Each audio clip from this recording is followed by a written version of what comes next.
exciting to see and hear and feel so much enthusiasm this evening. It has been one of the great honors of my life to travel throughout the country over the last months on behalf of my mother's campaign, to meet the thousands of organizers who are working so hard with probably no sleep, to meet so many of the million volunteers who have been part of this campaign, and to now be here tonight with the tens of thousands of people here is just extraordinary. I am so grateful, and I am so fiercely, ridiculously proud of my mom. And I am unapologetically biased towards her. And I hope that many of you now understand after this campaign why that's so true for me. And I cannot wait to cast my vote for her tomorrow.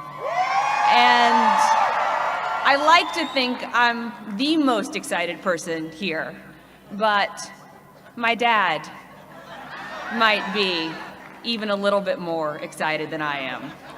So just from the bottom of my heart, thank you all so much. And now it is my great honor to introduce my dad, President Bill Clinton.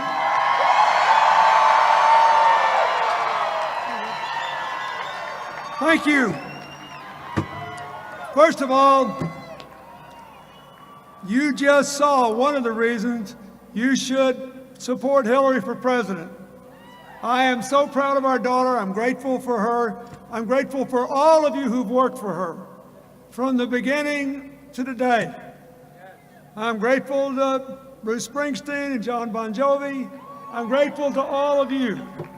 But I want you to take just 1 minute to think of where we are and what it means. This country began here. Right here. With people who pledged their lives, their fortunes, their sacred honor to form a more perfect. In other words, we're stronger together. And I have watched in this campaign as our candidate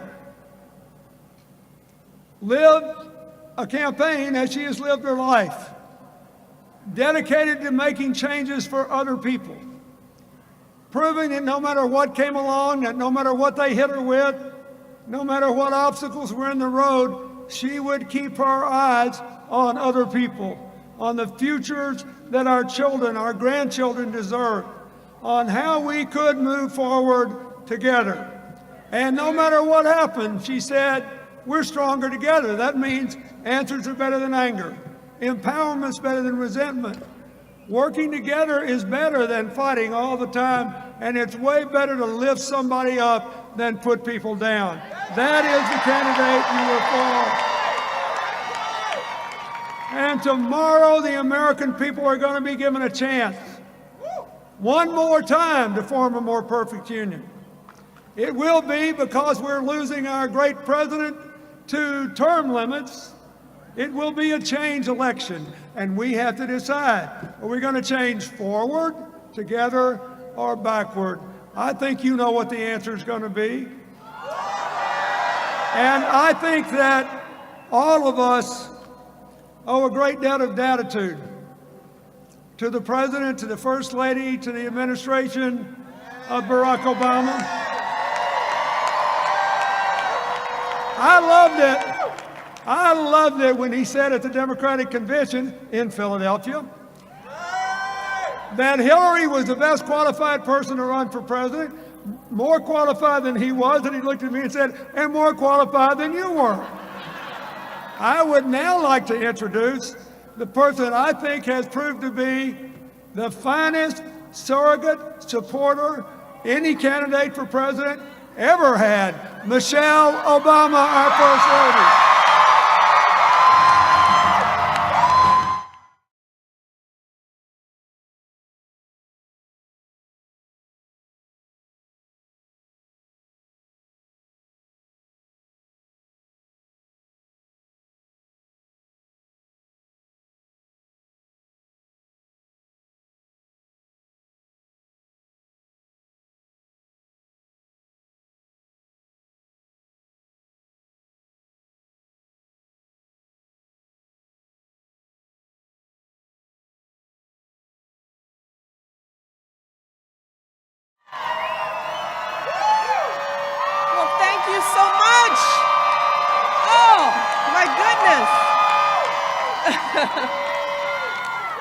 First of all, I want to thank Bill for that generous introduction, and thank you, Philadelphia. Look at you.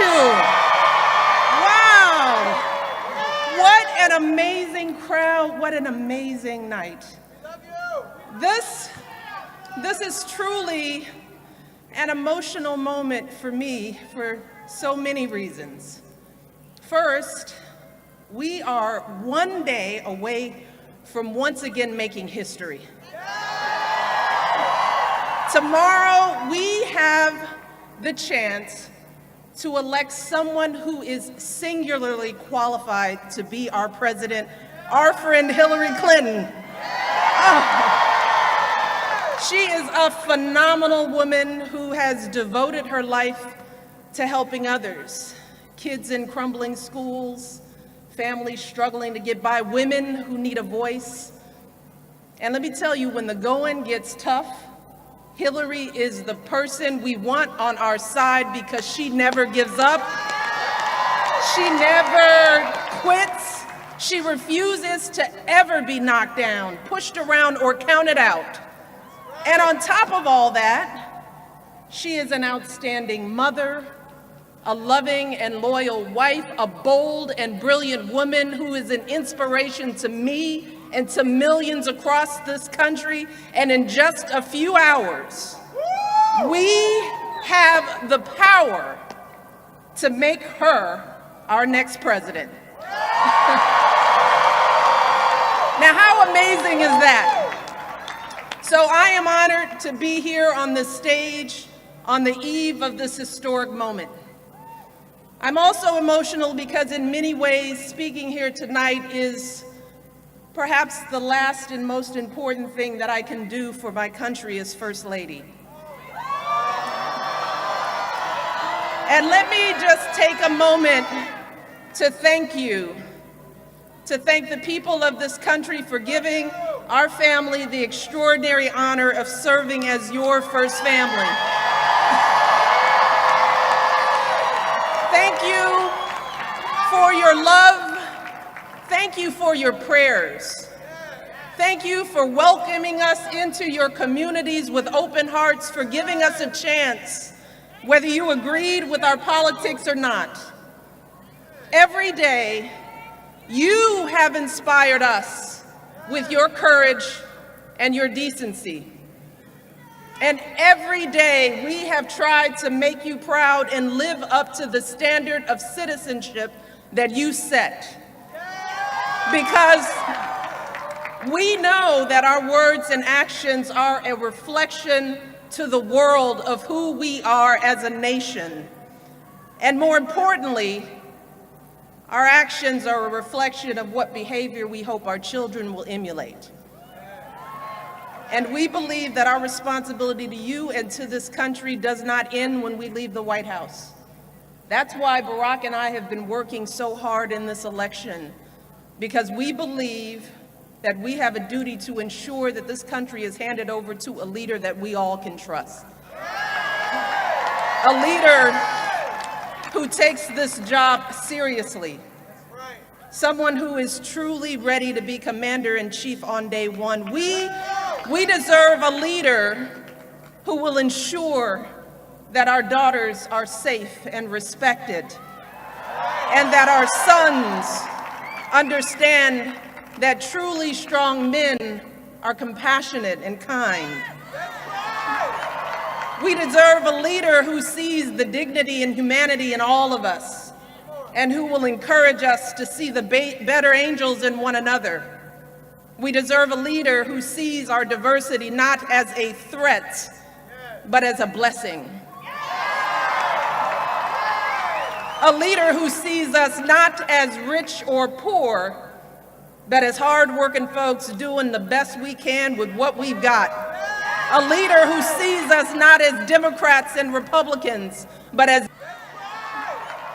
We deserve a leader who sees the dignity and humanity in all of us, and who will encourage us to see the better angels in one another. We deserve a leader who sees our diversity not as a threat, but as a blessing. A leader who sees us not as rich or poor, but as hard-working folks doing the best we can with what we've got. A leader who sees us not as Democrats and Republicans, but as neighbors and friends who all love this country.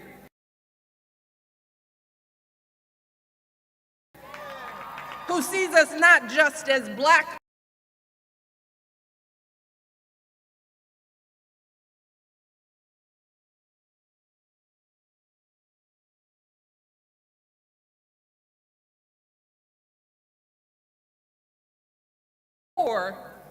but as hard-working folks doing the best we can with what we've got. A leader who sees us not as Democrats and Republicans, but as neighbors and friends who all love this country.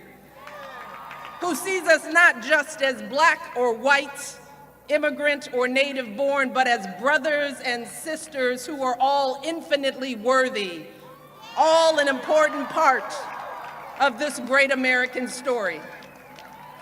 And I am here tonight because I believe with all my heart and soul that Hillary Clinton is that leader. And we need to do everything we can to get her elected President of the United States. And here's the beauty of it all. This election is on us. It is in our hands. If we get out and vote tomorrow, Hillary Clinton will win. But if we stay home or if we play around with a protest vote, then Hillary's opponent will win, period, end of story. Look, it is important to understand that presidential elections are breathtakingly close.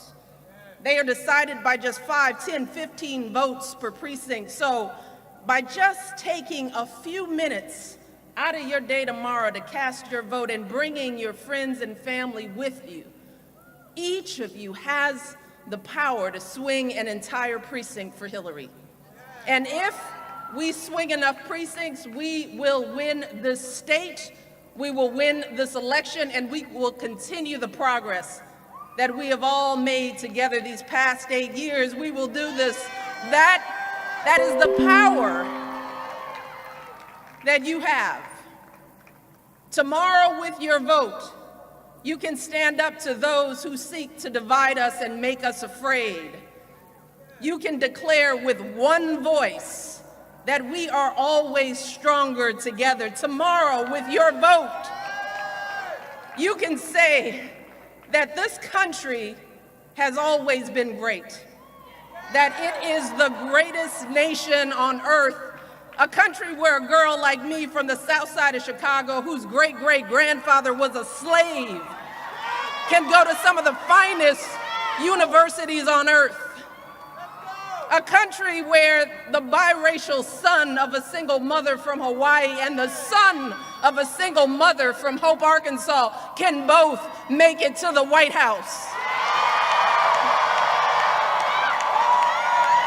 A country where a passionate, outspoken young woman, determined to do all the good she can go on to break the highest, hardest glass ceiling and become our president.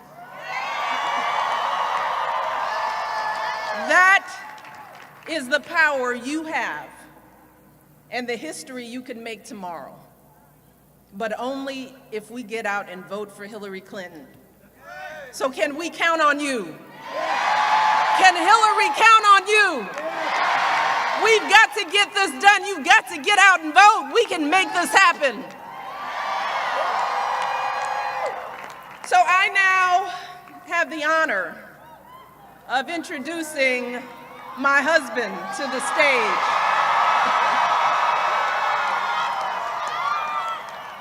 It's my chance, perhaps the last chance I have, to introduce him as President of the United States.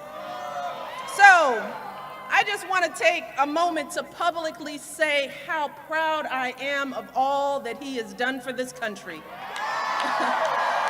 I'm proud not just of what he has done, but how he has done it.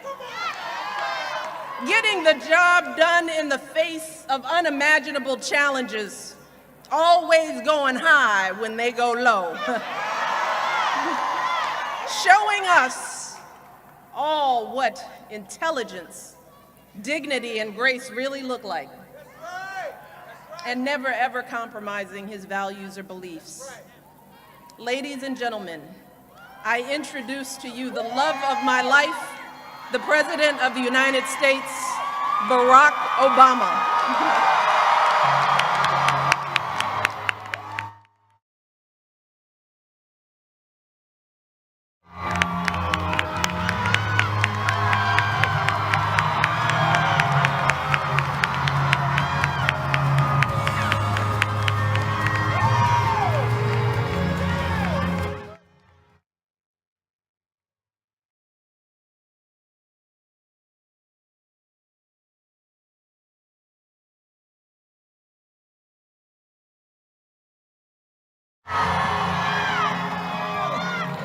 Are you fired up? Are you ready to go? Thank you, Michelle Obama, for being my partner, my love, my rock, and an amazing First Lady.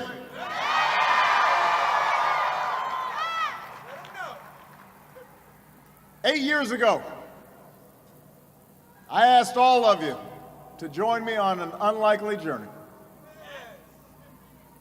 We set out not just to change programs or policies, but to rebuild an economy where everyone had a chance to succeed.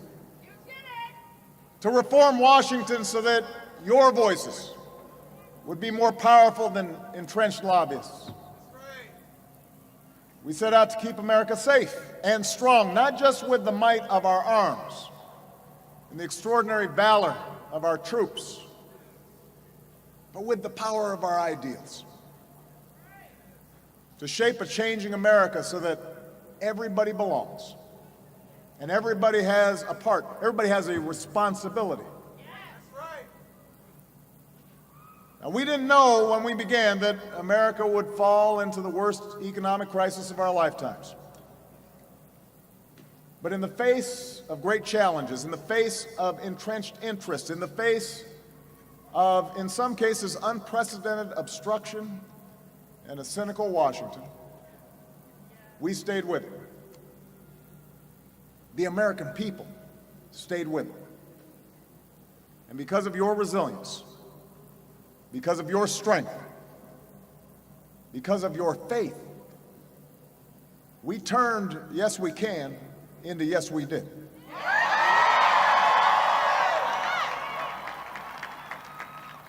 Look at the road we've traveled. We've seen America turn recession into recovery. Our businesses create 15.5 million new jobs, putting more people back to work than all the other advanced economies combined.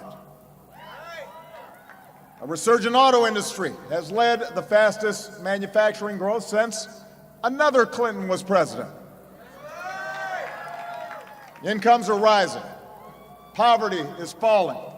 20 million more Americans have health insurance. We've doubled production of renewable energy, become the world leader in fighting climate change.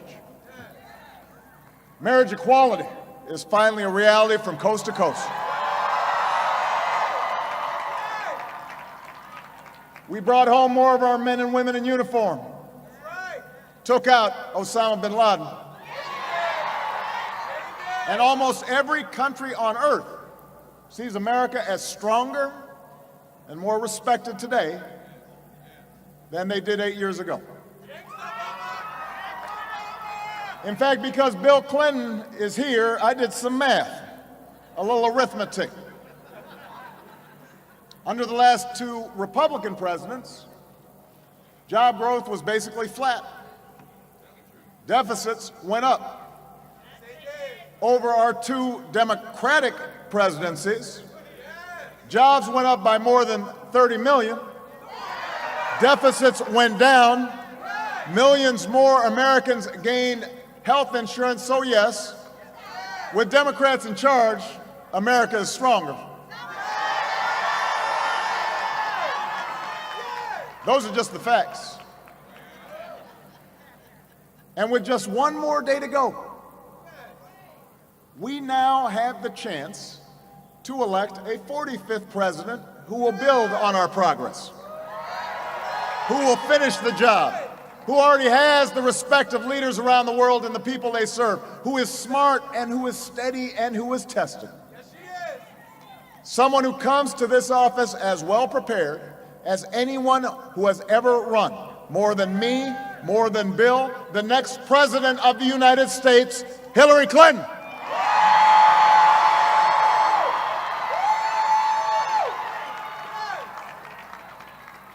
Now, I know it's been a long campaign.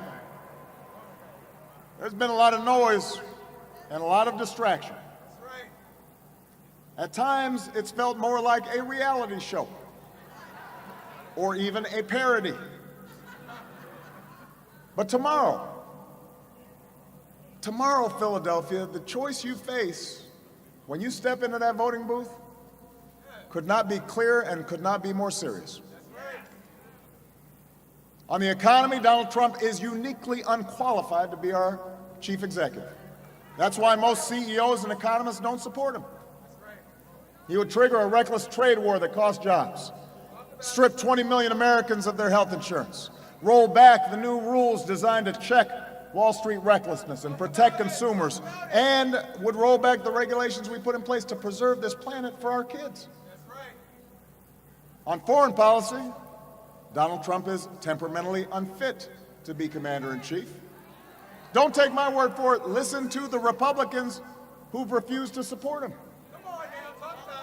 He lacks a basic understanding of the world, justifies torture, suggests abandoning our allies.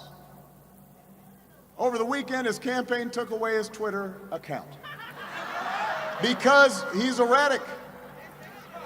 If his closest advisors don't trust him to tweet, why would any of us trust him with the nuclear codes?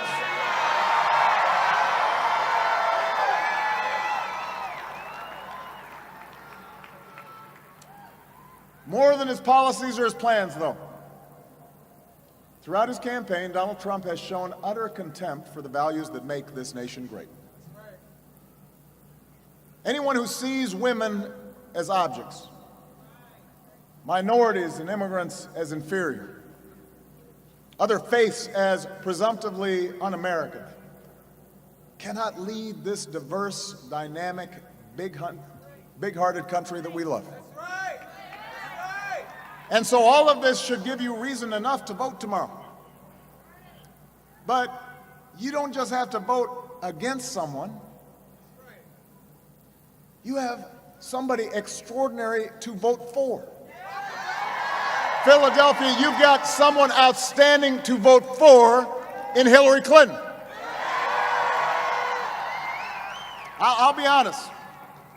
I have had to bite my tongue after a lot of the nonsense I've heard people say about Hillary in this election. I can only imagine what Bill and Chelsea have been going through. The vicious, crazy attacks. The double standards applied to her. They're like nothing we've ever seen before. And what makes it worse is that most of the people saying this stuff, they don't really believe it. They know better. Don't forget, when Hillary was a senator, when she was my Secretary of State, she was really popular. People saw how effective she was, how she crossed party lines to get things done. Before she announced her candidacy for president, Republican leaders described her, and I'm quoting now, as very impressive, someone who does a magnificent job, one of the most effective secretaries of state. Well, they were right then. I agreed with Republicans then. Hillary did a great job for America. She's a big reason why we're more respected around the world. But then, when it was politically expedient, those same Republicans began tearing her down. And look, when you're subjected to unrelenting negative fire, it takes a toll. But here's the thing about Hillary. She doesn't complain. She doesn't buckle. She brushes it off. Like the American people, she is strong and tough. And she knows that government service is not about her, it's about you. Your struggles, your dreams. Throughout her career, Hillary has followed that Methodist creed her mom taught her. Do all the good you can for all the people you can, in all the ways you can, for as long as you can. And she doesn't plan on stopping now. And that's now, I know she will work her heart out for you. For everybody still in need of a good job or a raise. For every child who needs a sturdier ladder out of poverty. For every student who needs relief from student debt. Every immigrant who wants to contribute to this country they love. For every American who has not yet felt the progress of these past 8 years. She will work, and she will deliver. She won't just tweet. But she will need your help, and she'll need help in Washington. If you want Hillary to continue the progress we've made, you need to give her allies in the Senate like Katie McGinty.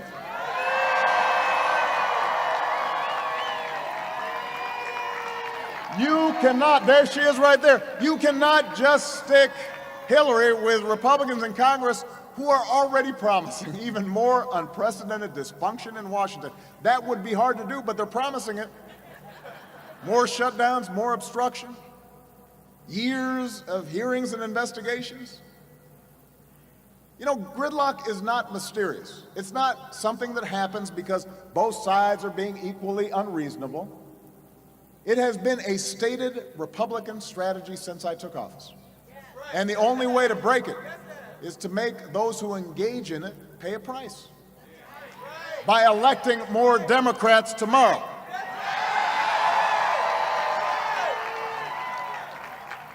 Look at Katie McGinty's opponent, Pat Toomey. Don't boo. Vote. I've given him credit for working with us on background checks that 90% of Americans supported. But you know, that position rings hollow when he supports a Republican leader who blocked that bill. And it doesn't come close to making up for his repeated votes to give tax cuts to the wealthy, just like Donald Trump would. To block a higher minimum wage, just like Donald Trump would. To repeal the Affordable Care Act, just like Donald Trump would. We do not need a Trump-to-me economy. We need someone who's never forgotten her working class roots, the daughter of a restaurant hostess and a Philadelphia beat cop, somebody who went to college with the help of scholarships and student loans. Katie McGinty won't just be with you part of the way, she'll be with you all of the way, and that's why you've got to vote for her.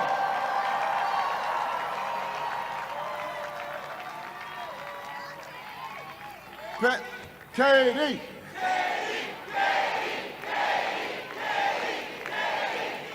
Pennsylvania, if you think endless gridlock will help your family, you should vote Republican. But if you believe America can do better than that, if you care about creating jobs that families can live on and child care they can afford, if you care about equal pay for women and a higher minimum wage for workers, you need to vote for Democrats up and down the ticket. People like Hillary, people like Katie McGinty, people who will roll up their sleeves and move America forward. Listen, I know we live in a cynical time. And I know elections and all the negative ads tend to heighten that cynicism. Just last week, a journalist asked me if I still believe the optimism I expressed that night back in Boston 12 years ago. That we were more than a collection of red and blue states. That there wasn't a liberal America or a conservative America, a black America or a white America. There was just the United States of America. He asked me if I still held on to the hope of 2008, if I still believed in change. After all, he said, the country's so divided. Hillary's in such a close race with someone who stands in total opposition for all that you've ever stood for. Maybe your vision was misguided, he suggested, or at least very naive. And it was a fair question. I had to acknowledge that I hadn't fully counted on the obstruction we'd see when I first came into office and had to save the economy. I didn't anticipate the way social media would magnify our divisions and muddy up facts. None of us knew then how deep the Great Recession would cut and how many people would suffer and how it would make so many people anxious about their futures and their kids' futures, even after the economy recovered. But despite all that, I told him, the answer is yes. I still believe in hope. I'm still as optimistic as ever about our future, and that's because of you, the American people. In my visits to schools and factories, war theaters, national parks, in the letters you've written me, in the tears you've shed over a lost loved one, I have seen again and again your goodness and your strength and your heart. In 2008, you gave me a chance, a skinny guy with a funny name. And for these past 8 years, I saw how hard you worked in the face of impossible odds. I saw the values you teach your children. I saw the way you treat strangers in need. I've seen the young men and women in uniform who meet every mission, and the military families who serve and sacrifice just as well, and the wounded warriors who never ever quit. You bet on me all those years ago, and I will always be grateful for the privilege you gave me to serve. But I'll be honest with you, I've always had the better odds because I've always bet on you. And America, I'm betting on you one more time. I'm betting that tomorrow, most mom and dads across America won't cast their vote for someone who denigrates their daughters from the highest office in the land. I'm betting that most Americans won't vote for someone who considers minorities and immigrants and people with disabilities as inferior, who considers people who practice different faiths as objects of suspicion. I'm betting that tomorrow, true conservatives won't cast their vote for someone with no regard for the Constitution. I'm betting that young people turn out to vote because your future is at stake. I'm betting that men across this country will have no problem voting for the more qualified candidate who happens to be a woman. I'm betting that African Americans will vote in big numbers because this journey we've been on was never about the color of a president, but the content of his or her character. I'm betting that America will reject a politics of resentment and a politics of blame, and choose a politics that says we are stronger together. I am betting that tomorrow you will reject fear and you'll choose hope. I'm betting that the wisdom and decency and generosity of the American people will once again win the day. And that is a bet that I have never, ever lost. Philadelphia, in this place where our founders forged the documents of freedom, in this place where they gave us the tools to perfect our union. If you share my faith, then I ask you to vote.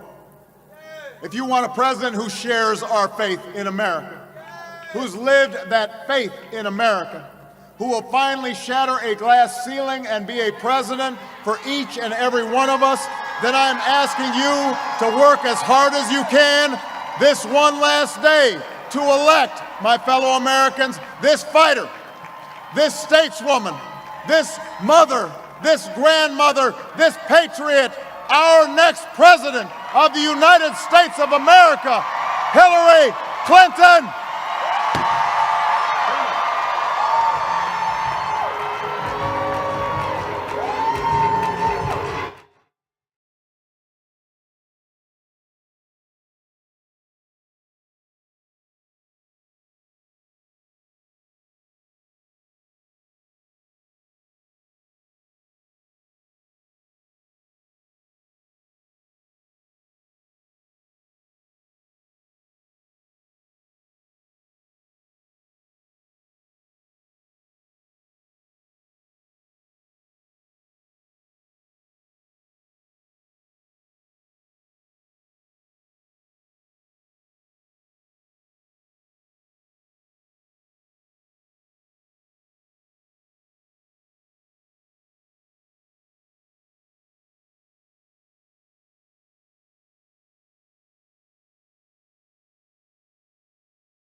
I am so grateful to be here tonight to spend this time with all of you here in this historic spot, and to all the volunteers, the activists, the union organizers, all the hard hats I see in the audience tonight. Thank you for coming out for one last rally before Election Day tomorrow. And personally, I am so happy to be finishing this campaign with my husband and my daughter by my side. We've been traveling across the country separately, trying to cover as much ground as possible and talk to as many voters as we can. But I'm really glad that we're all together tonight in Philadelphia with you. And how great was it to have John Bon Jovi and Bruce Springsteen with us? But in addition to all of that, what is so special for me is that we have our amazing President and First Lady with us, because for now nearly 8 years, they have served our nation with grace, strength, brilliance, and a whole lot of cool. And they have showed us again and again, as Michelle said right here in Philadelphia back at our convention, when others go low, we go high. I'm pretty sure, as they said tonight, that the best way to thank them is to do something really important tomorrow, to vote. Every single one of you and every person you know. Because as the President just pointed out, there is a clear choice in this election. A choice between division or unity. Between an economy that works for everyone or only those at the top. Between strong, steady leadership or a loose cannon who could put everything at risk. So make no mistakes, our core values are being tested in this election. We know enough about my opponent. We know who he is. The real question for us is what kind of country we want to be and what kind of future we want to build for our children. I'm proud that I had the chance to serve in President Obama's cabinet. And I am proud that I could watch the extraordinary service of our First Lady. And one thing I know is that, like them, I love America, and I know you do too. We love this country. We love what it stands for, not that we are blind to its flaws, its problems, its challenges, but I believe with all my heart that America's best days are still ahead of us if we reach for them together. We choose to believe in a hopeful, inclusive, big-hearted America, an America where everyone has a place, everyone's included, everyone has a chance to live up to their own God-given potential.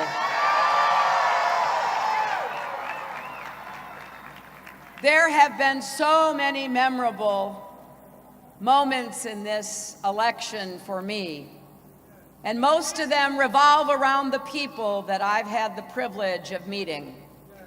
And last night, in Manchester, New Hampshire, I had the honor to be introduced by Khizr Khan, whose son, Captain Khan, was killed serving our country in Iraq.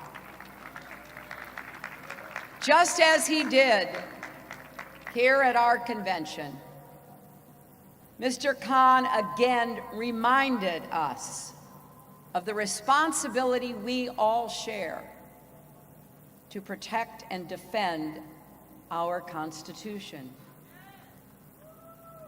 You remember the story of Captain Khan, the son of immigrants, himself brought here as a young child, who grew up to join the United States Army. And on that fateful day, with his unit, he saw a suspicious car, and he moved toward it to try to determine whether it was a danger or not, telling his men to stay back. The car was rigged, the bomb went off, and he died protecting his men. He was awarded the Bronze Star and the Purple Heart. And what Mr. Khan said last night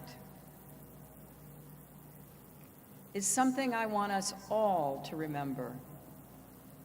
He said, after the many derogatory and insulting comments that we've heard from Donald Trump, would his son, would Captain Khan, have a place in Donald Trump's America?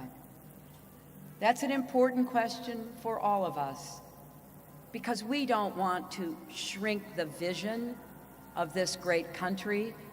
We want to keep expanding it so that everyone has a place to pursue your dreams, your aspirations, the future that you want to create for yourselves and everyone else.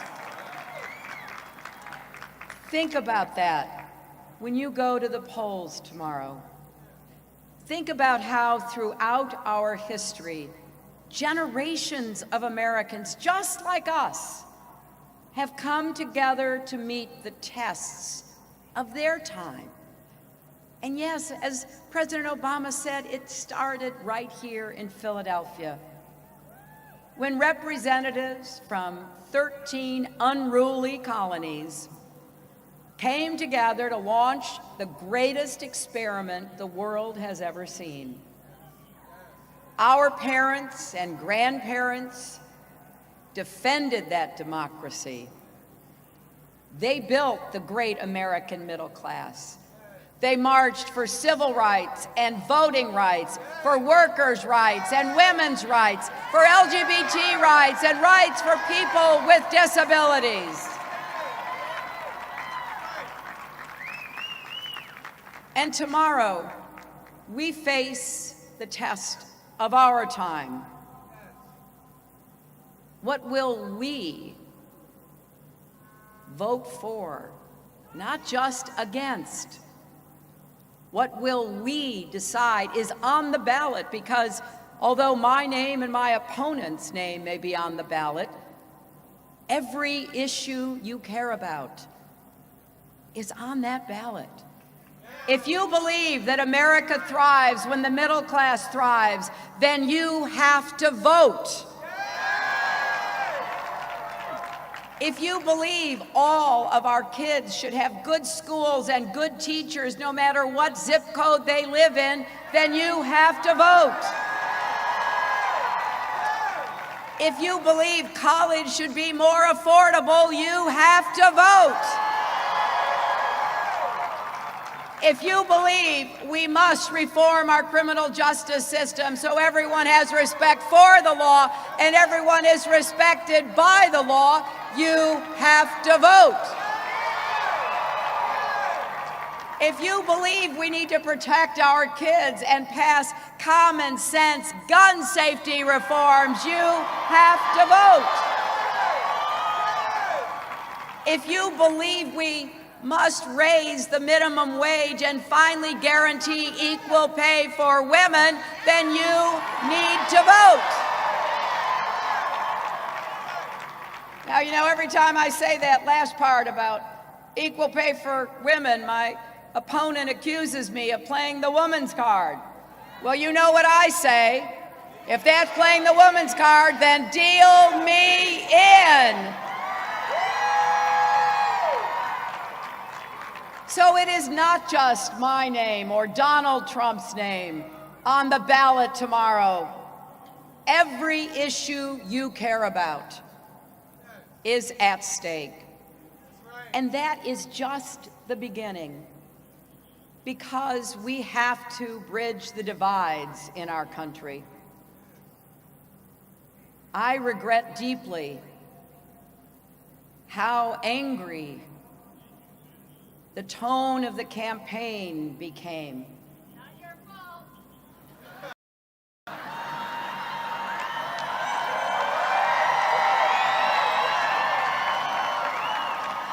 And by the way, did any of you see those debates? Well, I stood next to Donald Trump for 4.5 hours, proving conclusively I have the stamina to be president and commander-in-chief.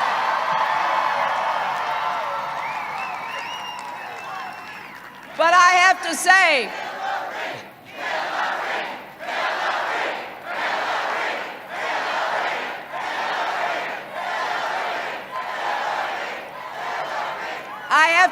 that there were so many really troubling things that my opponent has said. But probably the most horrifying was at the end of the last debate, after he has insulted everyone, more than half the population, by the way, immigrants, African Americans, Latinos, POWs, Muslims, women. He then launches an attack on our democracy, refusing to say whether or not he would accept the outcome of the election. Well, let's show tomorrow there will be no question about the outcome of this election.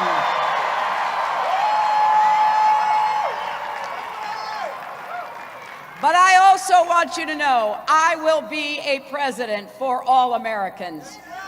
Democrats, Republicans, Independents, not just the people who support me in this election, everyone, because I believe we all have a role to play in building a better, fairer, stronger America, building on the progress that we have enjoyed under President Barack Obama over the last 8 years. I am not going to let anybody rip away the progress we've made and turn the clock back, sending us back in time where people are free to question the foundation of our country. What our founders here did, you know, they did not agree on everything, in case you haven't remembered. There were lots of contentious arguments, but they saw a higher purpose, and they came together. That's what I want us to do. And we can take the first step tomorrow. Please make a plan to vote. Pennsylvania, it all happens tomorrow.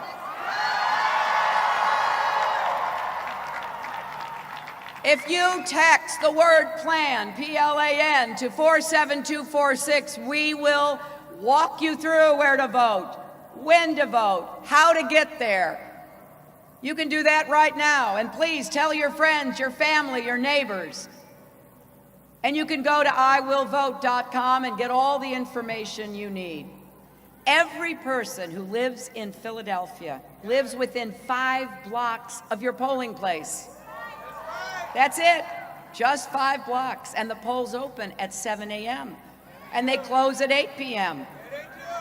And remember, if you're in line at 8 p.m., they have to let you vote. And so we need your help. In these last hours, we need your help knocking on doors and making phone calls, helping to turn people out, maybe helping people who need assistance to get to the polls, you can still volunteer by going to hillaryclinton.com. Because none of us want to wake up on Wednesday morning and wish we had done more.